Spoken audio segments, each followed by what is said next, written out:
Hello, ladies and gentlemen, and welcome back to question number 22 on the 2002 Cayley contest. That's the grade 10 multiple choice contest put out by the University of Waterloo. In how many ways can 75 be expressed as the sum of two or more consecutive positive integers? All right. So, how many ways can 75 be expressed? And so we've got some potential answers here. 1, 2, 3, 4, 5. And just out of basic principle, usually when they ask how many ways, I find, and this is just from doing a lot of these contests, I find the answers always tend to be towards the high end. And so if I had to guess, I'd guess probably 4 or 5. But one of the nice things about this type of question is if we can just work out some ways to express 75 as the sum of two or more positive integers, and if we can work out 5 of them, well, then we know that's got to be the answer. We know there aren't any more. But the more of them we work out, if we work out at least 2 of them, we know A can't be the answer. If we work out at least 3 of them, we know that C, D, and E are the possible answers, and then we can take a guess if we run out of time. So these questions are quite nice. So how many ways can 75 be expressed as the sum of 2 or more consecutive positive integers? Well, what does the sum of 2 or more consecutive positive integers look like?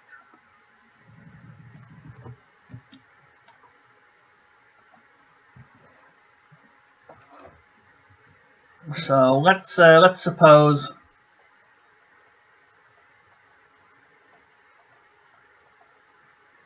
$75 is the sum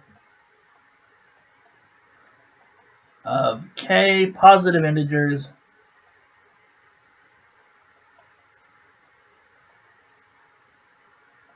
starting at some other number n. That means 75 is... Actually, let's start at n plus 1 just to make my formulas a little easier. So n plus 1 plus n plus 2 plus all the way up to n plus k. Okay. Well, we can simplify this. We can. How many n's do we have? Well, we've got k n's. That's useful. And then we're left with 1 plus 2 plus 3 all the way up to k. And there's a formula for this number. This type of number is called a triangular number. It's specifically the kth triangular number. And they come up on contests a fair bit. And they have a very nice formula. It's the sum of the first k numbers, k times k plus 1, all over 2. So these numbers are actually pretty important. The reason they're called triangular numbers, just as an aside, is the first one is 1.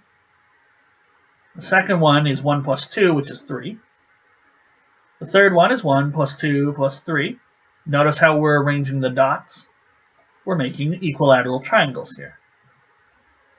And the formula is, I would say it's well known, and it should be one of those things that you know for contests, especially the grade 10, 11, and 12 contests. It's very interesting ways to get this formula. There was one in particular, there's quite the story about, I think a grade 5, so what's that, 10 or 11-year-old Gauss, for whom some other math contests are named, who was able to work out the sum of the numbers 1 to 100 by deriving this formula. And his teacher had given them the students that problem as a way to sort of shut them up while he went on a smoke break or something like that. And little Gauss did it in about a minute.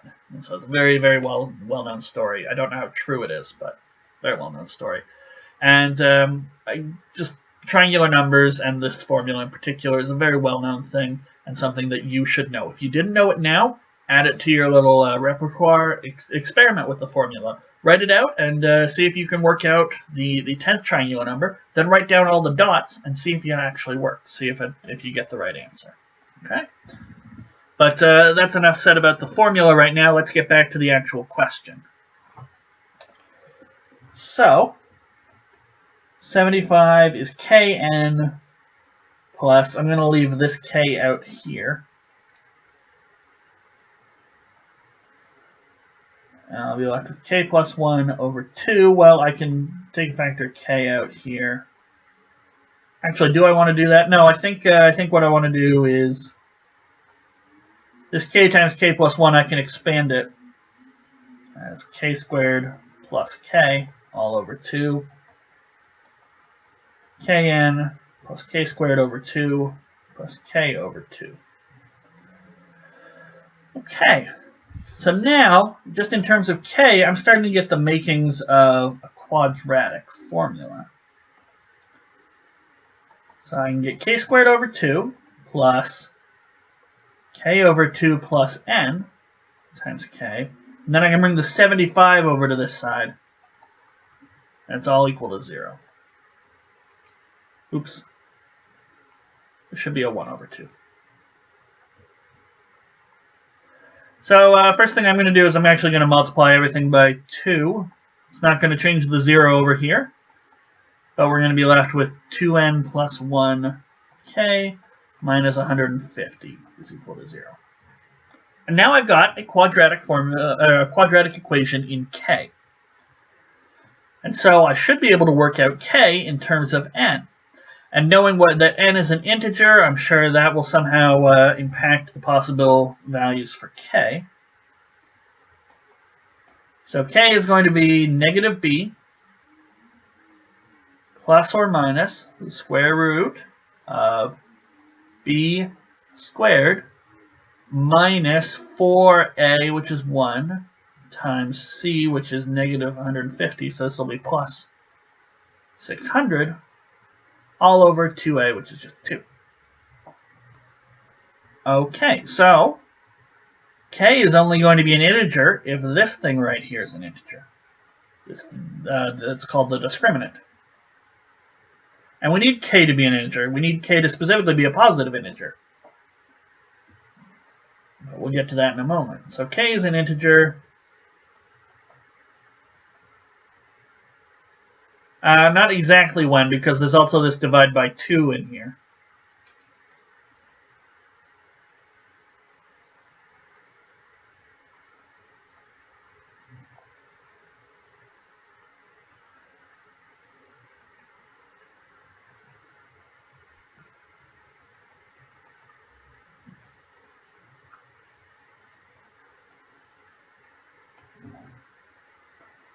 So if that's going to be an integer, well, the square root of some number being an integer, that means that 2n plus 1 squared plus 600 must be a perfect square. Okay.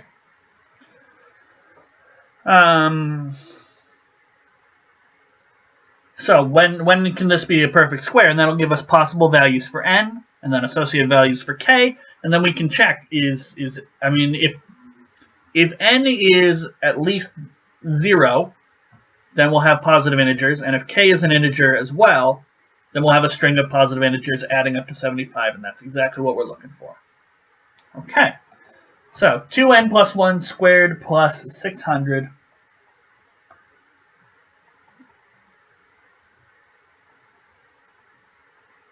It's got to be equal to a square. I don't know what square. We'll probably replace that with something like t squared or something in a moment. But first, let's just expand this side out. 4n squared plus 4n plus 1 plus 600. So that's 4n squared plus 4n plus 601, and that's got to be a square. All right. It's a shame I can't divide through by 4. I'm so close to being able to divide by 4, but not going to work. So let's give this square a name. Let's call him t squared. So now I can rearrange once again.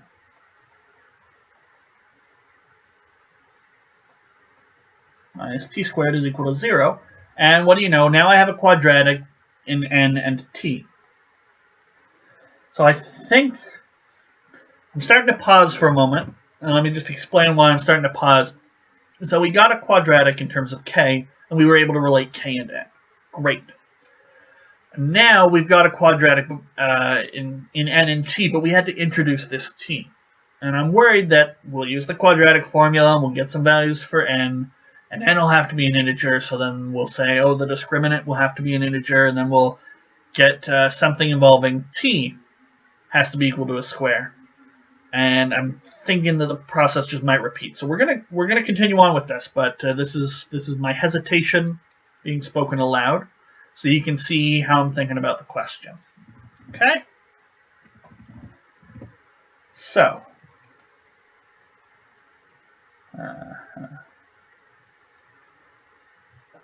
n is going to have to be negative b plus or minus square root of b squared, so that's 4 squared, which is 16, minus 4a, so 16 minus 16, 601 minus t squared,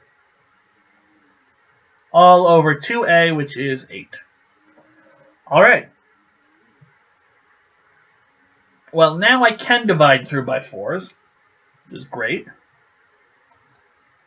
So I'll get a minus 1 here, plus or minus, it'll all be over 2. This 16 here, if I divide through by 4 on the outside, I've got to divide by 16 on the inside, so it'll be 1 minus 601 minus t squared. And that's going to be negative 1 plus or minus square root of t squared minus 600 all over 2. Okay.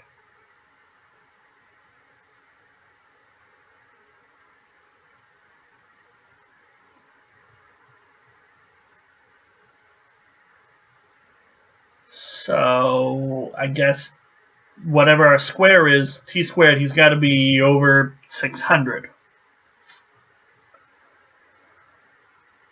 All right, well, we have n in terms of t. Great. And t's got to be a square. Well, how about we try some squares?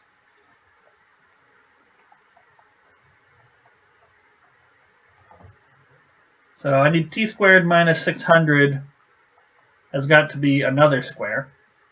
No surprise there. Okay. Well, let's give this other square a name. Let's call him u squared.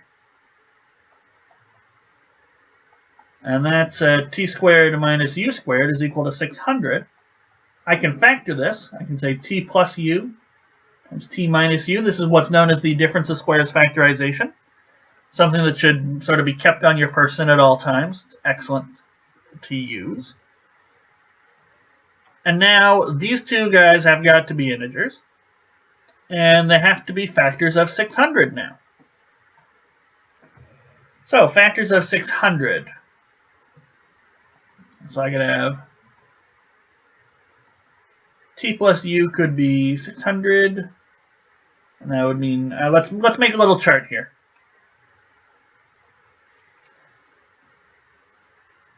So incidentally, if I knew that t plus u was some value, let's call it a, and t minus u was some value, let's call it b, what we could do is we could add them together. I'd get two t's, and then the plus u and the minus u cancel each other out. So I'd get t is the average of those two numbers, and in the exact same way, if I subtract them, I will get u is the difference divided by 2. So let's just list out possible factors. So t plus u, he's obviously going to be the bigger one. T minus u is obviously going to be the smaller one. And so then what's t and then what's u? Okay. Let's start our little chart and see. We'll just compute a few values here. 601. Well, 600 plus 1 divided by 2, that's not going to work. That's not going to be an integer. So they need to either both be odd or both be even. Now, since they multiply together to be 600, they'll have to both be even because they can't both be odd. All right. 302, so that would be 302 divided by 2, that's 151. And the other one is going to be 149. So having a 3 there is not going to do us any good. How about a 4?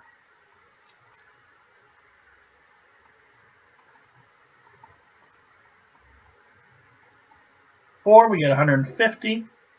So 150 plus 4 is 154. Divide that by 2. That should be 77.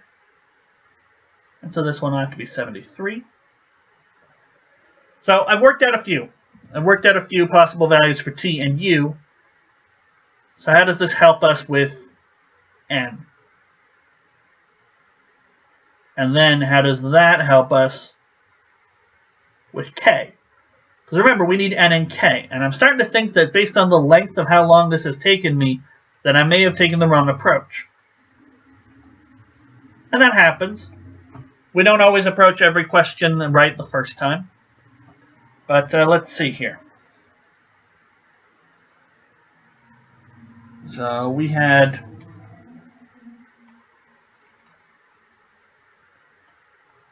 $302. That gives 151, 149. So what would that give us for n and for k? And we also had 150 and 4. We'll get 6 and 100 here. We'll get 8 and 75. And that's not going to work. I'm just going by even numbers here, because we do need both of them to be even. So 10 and 60. 12 and 50. 14 is not going to do it because there's a factor of 7. 16 isn't going to do it because we'd need to divide 75 by 2. 18, no, that's a factor of 9. 600 doesn't have a factor of 9. How about 20? 20 and 30, that's good. 22, no, there's a factor of 11. 24, yeah, 24 and 25. Those aren't going to work. So we have 1, 2, 3, 4, 5, 6 possible values for t that we'll be able to get. 77, 53,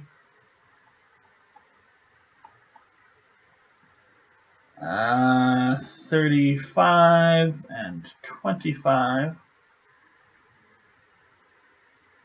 That'll be 62 divided by, so 31 and 19, and that'll be 25 and 5. Okay. So those are our values for t and u. Remember, n is -1 plus or minus, although we'll have to go with plus, u squared.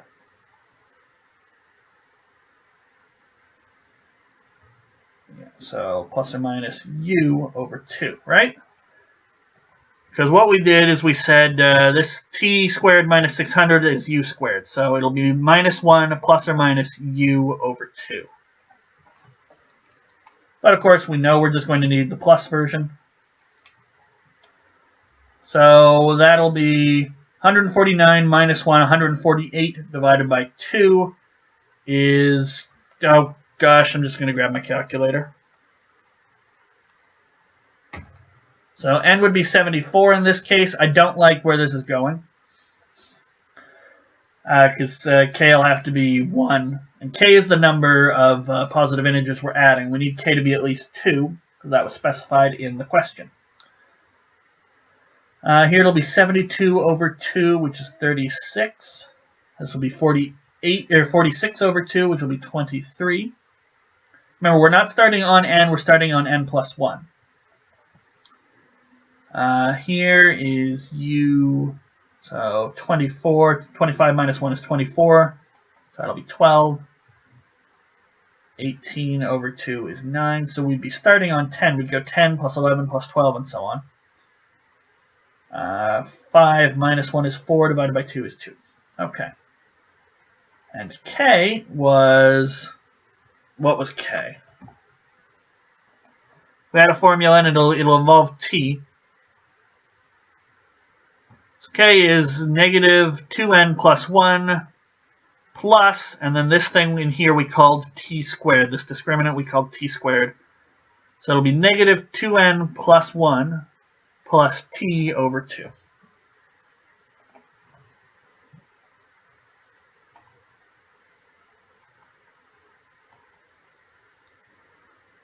But 2n plus 1, I'm pretty sure that's u. So n is negative u plus, or negative 1 plus u over 2. So 2n is u minus 1.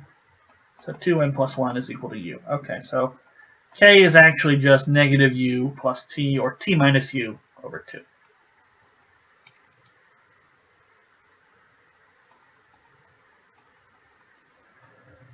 So t minus u over 2, here that's going to be 10.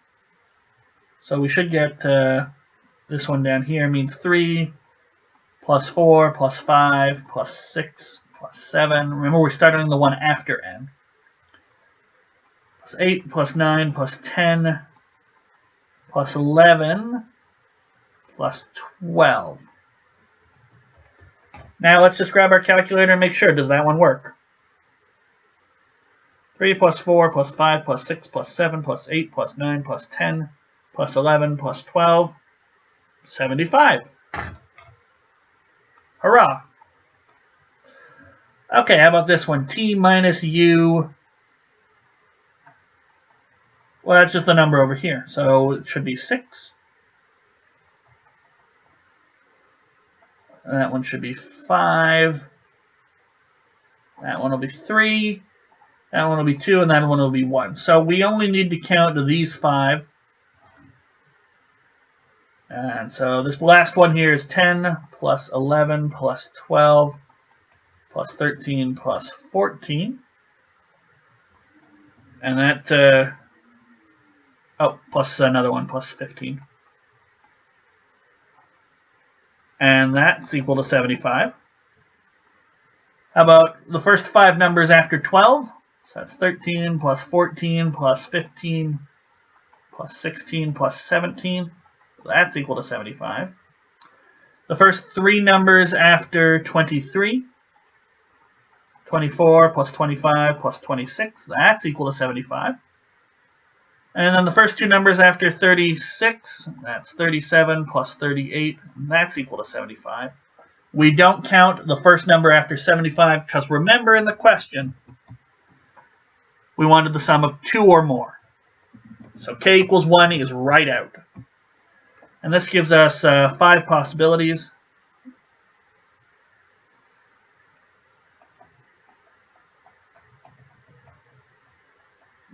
And that was E. Okay, so I think I did that one a little longer. It took a little longer than I think it should have. Although it's an excellent use of the discriminant, in my opinion. But of course, as with all these contests, you can click the link in the description and go to the CEMC website. You can look at their solutions. If they have a much shorter one, then that might be something to look into. Just because I do it in this video a certain way doesn't mean that's the way everyone has to do it. Everyone has their own style. They have their own style. I have my own style. I'm sure you have your own style. This is just one way to do it, and we got our answer of 5. That's great.